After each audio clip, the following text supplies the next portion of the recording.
Ever since the disastrous reception to Sonic the Hedgehog 2006, the Sonic games have tried to avoid deep lore, which is wild because that was the least of Sonic 06's problems. It's no use! It's no use! It's no use! It's no use! We gotta draw a fucking line in the sand, dude! Tails just now has a maneuver called Summon Busted Ass Frame Rate.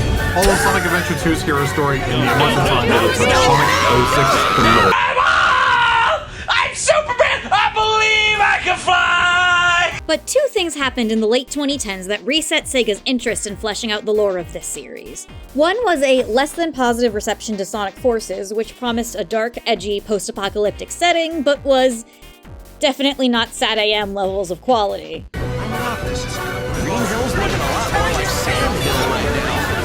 The second reason is following this, they got a very positive reception to the 2020 Sonic film, which, while it didn't have a ton of the game's lore, did have a lot of passion put into it and renewed interest in the character and the stories he originated from. Sega decided to finally test out this caring about the lore thing with 2022's sequel film and the video game Sonic Frontiers, and with the astounding love that both this and the following Shadow Generations got, it seems like we'll be getting good Sonic stories for a while. Hopefully. Please, do not blow the score us. Possibly the most pertinent lore that Frontiers gave us was the history of the Chaos Emeralds. It turns out that they came from an ancient species that fled to Earth after the destruction of their own planet by a Grim Reaper-like monster called the End. When the End followed them, they temporarily trapped it, but pretty much wiped themselves out in the process. But not totally. They still live on in the God of Destruction, Chaos, as well as the much-loved Chao species. The Chao are these cute little pets for your characters who frolic in the wilderness and sound like babies, and I just want them to be real so bad. They're so squishy! But how do we know that these are the only descendants of the Ancients? We know of only one tribe of survivors from the original planet, but how do we know there weren't others? Or perhaps one other? Is it possible that we've located a secret subspecies of the Ancients? And could it be Shadow the Hedgehog? Okay, more specifically, his dad. The devil from the Bible. Hi, I'm Cori. And I'm Connie. And if we're gonna prove to you that Shadow is half Chao, we're gonna need some hard evidence. Let's start from the beginning. Let's start at the very beginning. It's a very good place to start. It's made pretty clear in Sonic Frontiers that after the End came to the planet, the few surviving Ancients eventually evolved or devolved into Chao. Looking at both the Chao and the Ancients, it's clear that their DNA is perhaps the most malleable ever. If they see something that has survived natural selection, they're able to take on its traits and develop them into the characteristics they need to survive in their new environment. We can see this most obviously in the Chao. The more they interact with certain parts of the world, the more they adapt to it. Swim Chao evolved to better move through water, speed to run long distances, flight to move high and fast through the wind, and power to punch the fuck out of you. And of course, interactions with certain types of characters or to certain patterns of behavior can influence them between Hero, Neutral, or Dark Chao, with Hero being more polite and Dark Chao being more chaotic. Now, you might think that the Ancients are seemingly less adaptable, but the Sonic Frontiers DLC, we hear from Sage about the 4 tribes of the Ancients that were lost on their home planet. According to her, and she gets her information directly from the Ancients' databanks, there used to be 5 tribes coexisting on the planet of the Ancients. A tribe with big and powerful bodies, a tribe that developed a tail instead of legs, a tribe that walked on 4 legs, a winged tribe, and a tribe that was the most intelligent of them all. The 5 tribes fought as one to stand against their foe, but they were desperately outmatched. As a result, 4 of the 5 tribes perished. The survivors of the most intelligent tribe created weapons based on the other 4 tribes to challenge their enemy once again. The Titans represent the Ancients' determination to avenge their fallen compatriots. The Ancients who made it out were based on intelligence, leading them to using their wits to survive the attack on their home planet. The other 4 tribes that were lost were more mermaid-inclined, one with 4 legs, one with wings, and one with very strong and powerful bodies. Hold on, that sounds familiar. It seems like if we take the survivors' group of Ancients and put them in, say, the place of the neutral Chao, we can easily see how they divide into the exact same evolution types. flight, speed, swim, power. The Chao, of course, also have a rare evolution, that being the Chaos type, which are immortal but can't reproduce. Most similar to Chaos over here, the last survivor of the Ancients, as far as we can tell. This proves two things. First, the Ancients were similar enough to their descendants that they have similar divisional groups, incredibly different bodies fit to what they needed, showing massive diversity and adaptability. What that proves secondly is that their incredibly quick adaptation can happen within one being instead of just genetically like natural selection. The Chao change depending on treatment and environment, and can do that in just one afternoon. At the moment, it's unknown why the Ancients specifically adapted to become Chao, but in whatever way, it must have made sense, like wolves becoming chihuahuas and dinosaurs now being able to fit inside Doritos bag. Nature does like small animals that produce a lot but don't live long, like fish and bugs, so becoming that once joining the ecosystem of the planet makes sense. So, if they can evolve like this, could they possibly evolve in other ways? Like if they were separated from the rest of their species, what exactly could they turn into? If you've ever seen Jurassic Park, you know about these losers. If one gender is lacking during a mating season, these frogs will simply trans themselves to assist with reproduction. Thus, dinosaur eggs. It's not impossible that the Ancients and Chao can do the same. Both of them are genderless species, and we know that Chao eggs can be made by combining any two Chao. No biological division as far as we can see. So just like they can evolve their bodies in one afternoon, it seems they can evolve their reproductive systems just at a whim. But if they can do that, could they change the reproductive system to one that's less typical? Imagine with me if a single ancient survived on their own. As natural process suggests, they need to reproduce to continue the species, but they're alone, so they can't. So as Chao tend to do, they singularly mutate, but this time in order to reproduce asexually. But because this is developed rather than natural, there could be some, well, differences. Right. So, parthenogenesis is legitimately a thing that you see in nature. Very rarely, but you see it. Actually, it's been observed on pretty much every branch of the family tree except for mammals. Here's 3 quick examples in order of how successful the animal was at it. In 2018, a crocodile in captivity, without having ever known the touch of a man, was found to have laid eggs.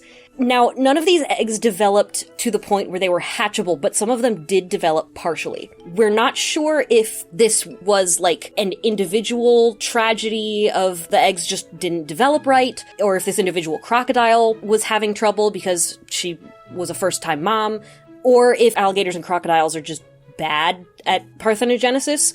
We don't know how often they do it in the wild because, come on, who is gonna walk up to an angry mama crocodile and be like, hey, do you have a baby daddy? No, not me. I'm not going to. She can do her own thing. Yes, I have one daughter. How about you? How many baby daddies do you have, if you don't mind me asking? Ellipses. In 2021, endangered condors were found by conservationists that had the genetics of only their mother. Now, conservation, you have to be really careful about inbreeding, especially when it's humans controlling it. So they found these 2 condors post-mortem and were like, hey, who are you related to? How is the species doing? And they just couldn't find the father's genetics. When it comes to birds and some reptiles, the genetics of what their sex assigned at birth is reversed from ours. So we have XX for assigned female, XY assigned male. This is the basics. Obviously, it's more complicated. In birds, it's ZZ is male, ZW is female. So she had 2 sons. And the thing is, they did know who the mother was. They had bred her successfully with normal, healthy babies in the past. Her body just did this. We don't know why. And of course, the 3rd example is the whiptail lizard. This also happens with like a species of crayfish, if I recall correctly, but this entire species, ages ago, all of the males died out, and the only remaining members of these species are genetic clones of whatever parthenogenic female survived. What they do, it's not like a copy and paste so much as a shuffling. They take their own genetics and shuffle them. Also, if you want to do another tangent, by bird genetics logic, Blue's parthenogenic baby in Jurassic World, A, could happen, B, is a boy. Although, this is Jurassic Park. If the dinosaurs stuck to what they were assigned at birth, none of this would have happened.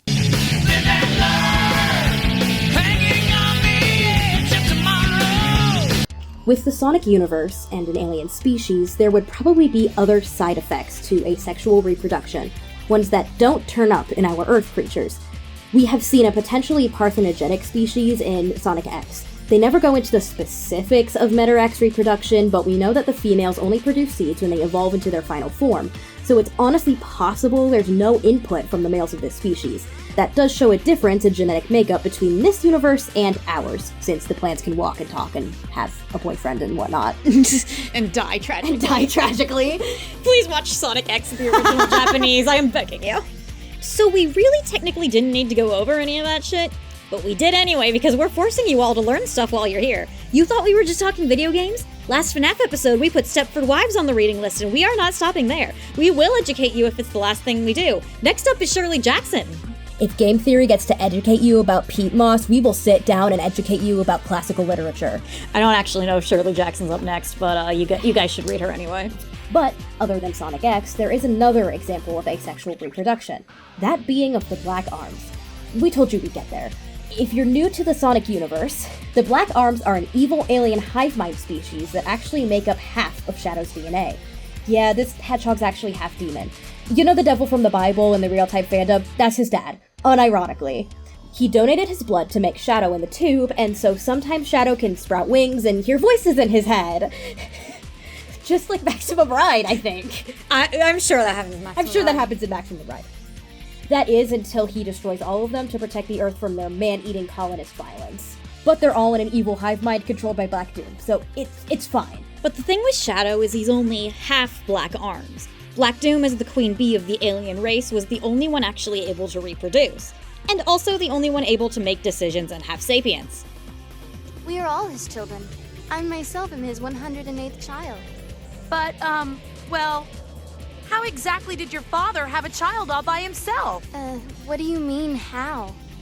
He spit the eggs out of his mouth, of course. Oh, right. How silly of me.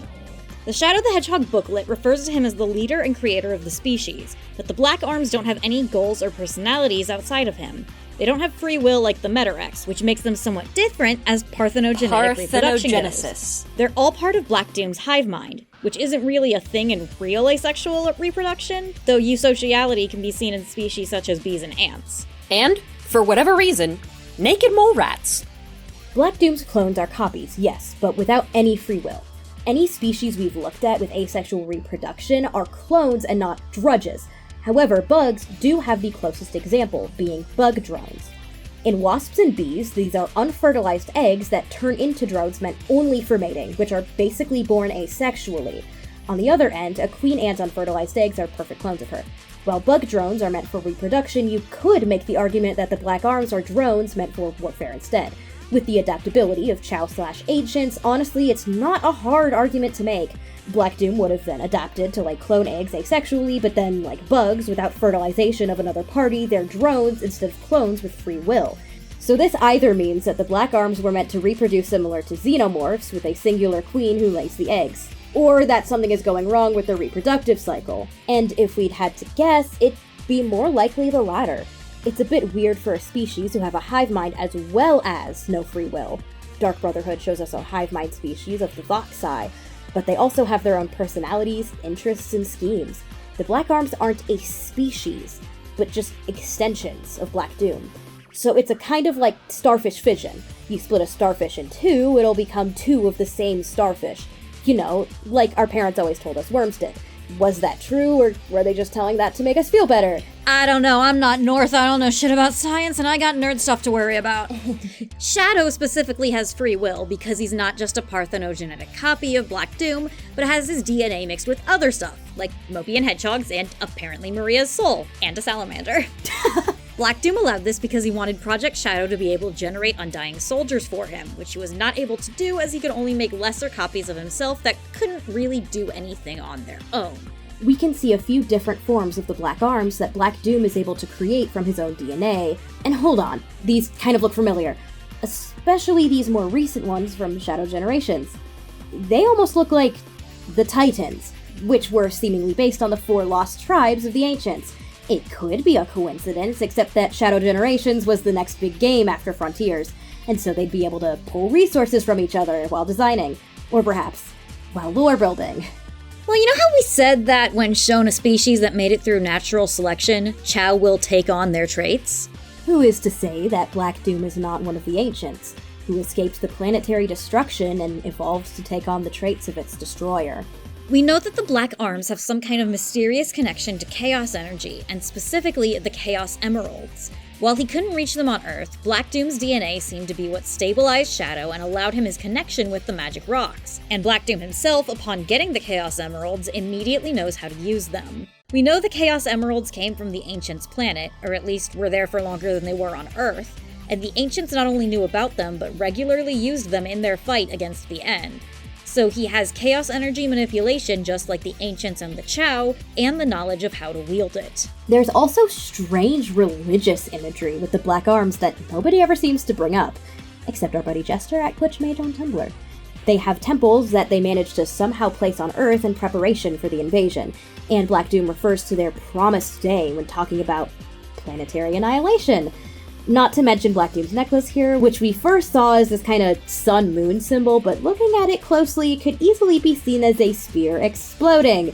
It makes one wonder if they function on a sacrificial system, say sacrificing planets to a malevolent death deity for mutual gain, and justifying it in your mind as saying the humans are actually the ones who did all the sacrificing and they deserve to be turned into livestock, similar to how the Ancients evolved to be domestic creatures reliant on chaos in order to survive. And with how the Chao can also match the lost tribes of the Ancients, as well as the Black Arms, let's look at this.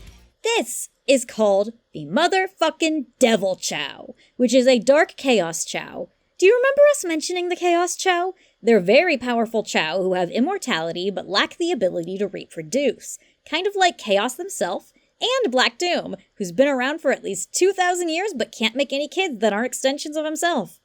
And look at these two next to each other. Our theory? He is actually the devil from the Bible. The Sonic the Hedgehog Bible. We could also possibly narrow down which ancient tribe he came from. The Giganto-based tribe, which is known for being powerful and strong, something Black Doom seems to value above all else, and the most common Black Arms have bodies that fit their matching Titan. That tribe could be a good candidate, however, Devil Doom is listed as his true form, which has very massive wings meant for flying, which could put him in the flight type that Supreme, the final boss, is based on. And look at that, the Dark Flight type Chao is giving off some interesting vibes and design. And if we say the Black Arms have malleable DNA like the Ancients and the Chao, because they are ancient Chao, it also explains why they were able to mesh so well with other species, stabilizing Shadow's DNA and forming the Dark Arms in the Archie comics. Sega, look at me, Sega, look at me, Sega. Eclipse. Bring him back. Now. And as the Black Arms are actually ancient Chao, this means it makes complete sense for Shadow to look the way he does. Because the Dark Run Chao are not imitating him the way the Knuckles, Amy, and Tails Chao are directly imitating them. It's a Dark Run Chao, not a Tails Chao. His genes actually imitated them. So there you have it! Shadow and Chaos are cousins. Not the weirdest family tree we've come up with. If anyone remembers the Birdemic posts on Tumblr, you'll know we have Blaze and Shara connected through Jet the Hawk. Hey Cori, we should talk about that next. Cori, stop playing with the Chao viewer. But it's so fun! Look, here's a Shadow Chao. Yeah, we just showed that. Let me mess with it some more. Cori, let's take this Cori, Run stop, Chao and Cori, slide Cori, it to Cori. We probably shouldn't worry about that. You stand against the end of all things, space and time.